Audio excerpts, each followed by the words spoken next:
If you're an agreeable person and you have a particularly disagreeable partner, you're also going to run into problems, because the agreeable person will say whatever you want, whenever, and the disagreeable person will say, well, I'd like to know what the hell you want for a change, and be much more harsh and much more demanding in the situation. And the agreeable person is going to find the disagreeable person harsh and unpleasant, and the disagreeable person is going to find the agreeable person wishy-washy and unable to stand up for themselves. And again, that's actually one of the primary sources of tension between men and women, because women tend to be higher in agreeableness than men. It's about half a standard deviation, which is quite a large difference by psychological standards. And so what that means fundamentally, just so you have some sense of how large an effect that is that if you have a group of men and women and you pick out random pairs, the woman is going to be more agreeable than the man 60% of the time. So that's not an overwhelming proportion,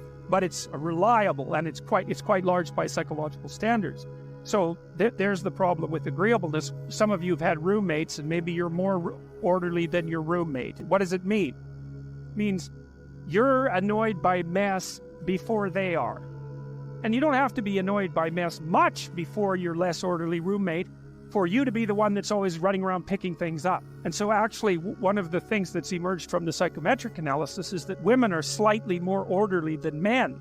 And I suspect that has something to do with the, inequitable distribution of housework. Because even if imagine that your proclivity is to be triggered by disorder 25 seconds before your partner's, well, you're going to end up, it doesn't take much difference for you to be the one that's always concerned about the mess first. So anyways, and so if you're a really orderly person and you live with a disorderly person, well, good luck getting along with them. They're going to regard you as like uptight and over concerned with details and unwilling to relax, that's for sure. And they're going to regard you as, well, just a bloody mess. And how can anyone possibly live with someone like you? So another reason why it's useful to understand your personality is because I think it gives you a better crack at finding someone that you can actually live with over the long run. And we don't know what the optimal, I don't think you want to live with someone who's exactly like you, because then both of you have the same strengths and weaknesses. And there's a bit of a problem there, right? Because maybe an agreeable person can use a bit of a disagreeable person around them to balance each other out, and vice versa, right? So we don't understand the optimal balance for long-term thriving in a relationship, but I think we do understand the fact that if you're too different in your traits, where you're different is going to constitute a chronic source of conflict. Here's the key to a good relationship. It's not the only one, but watch your person carefully. And whenever they do something that you would like them to do more of, tell them that was really good and mean it. And it's not manipulative, because if it's manipulative, it won't work. It's like you have to say, wow, I'm so glad you did that. And you have to be precise. Here's what you just did that I thought was great. And, oh boy, that's so nice that you noticed. I can't believe that you noticed. It's like, you do that 20 times and the person will be like the rat that's just pushing the lever for cocaine, So, but no, I'm serious. It's Skinner established this. B.F. Skinner noticed this a long time ago. Reward is intensely useful in terms of modifying behavior. You can establish the ground rules explicitly and have a discussion about it. Are we going to lie to each other or not? Are we going to tell each other the truth to the degree that we can to make that an actual goal, and to talk through the consequences of doing that and not doing it? And then I would also say, whenever a hiccup occurs in the relationship, maybe you don't call it out at each hiccup, because you have to have a certain amount of silent tolerance in any relationship to let small infractions go.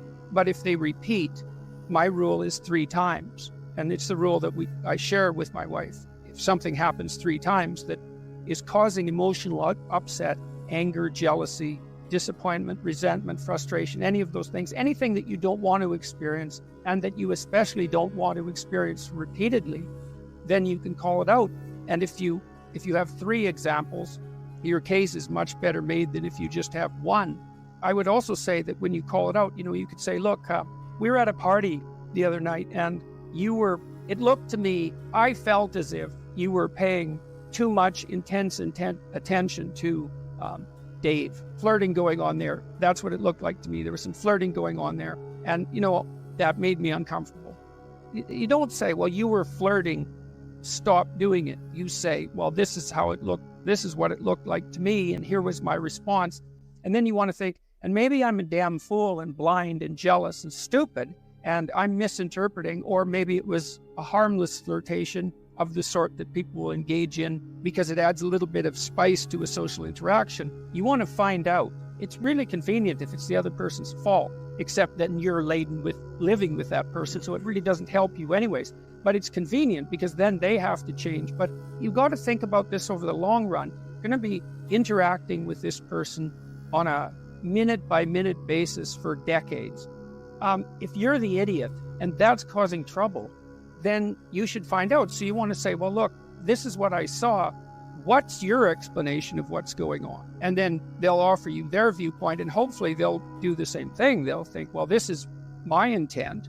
And maybe they have to go think about it, but this is my intent and this is what I saw. And I think you're being oversensitive in that situation. And you peel back the explanations layer by layer until you both agree on what happened, and more importantly, on what you're going to do about it in the future. And that's really hard. And you have to come to a negotiated agreement about that situation. And you have to pay attention to your own uncomfortable negative emotions in order to manage that, and not pretend that everything's all right, or that you're nicer than you are, or that you're less jealous than you are, or less blind. Or I don't think competition between people who are in a monogamous relationship is useful, particularly. It's not zero-sum competition.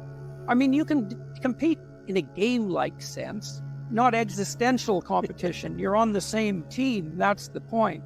And if one of you is feeling left behind for one reason or another, it's time to throw that out on the table and say, look, I'm playing second fiddle here far too often. What can we do about that? Well, it looks like you need it. Like, I've got an adventure. It looks like you need one too. Well, how can we rearrange the situation so I have my adventure?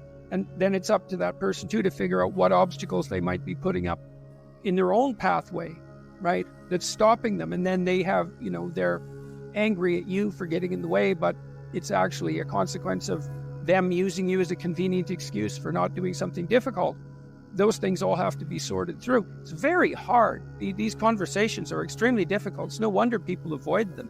I also think people are not taught to negotiate at all. And that's a real shame. First of all, you figure out what you want. This is what I want. Then you tell the person. Then you strategize with them so that you can get what you want and they can get what they want, and you both know what that is, and away you go together. That usually comes out. It's usually obscured and hidden, and comes out awkwardly and difficulty, and with difficulty if it comes out at all. And people fool themselves into thinking that it's okay what they're doing. I'm sacrificing myself for the children, and that's okay. I'm sacrificing myself for my husband's career, and that's okay. I'm working at a job I can't stand because I need to support my wife and children, and that's okay. I mean, sometimes that is okay, but it has to be out, clear, in the open, talked about, negotiated, discussed. I think you can be a slave or a tyrant, or you can negotiate. Those are your options. And we default to slavery and tyranny because that doesn't require any cognitive effort. And then we pretend that everything's all right. And then it blows up in our faces and we end up divorced. Life is suffering. Right. Indisputable. What do you do about that? You voluntarily accept it and then strive to overcome the suffering that's a consequence of that.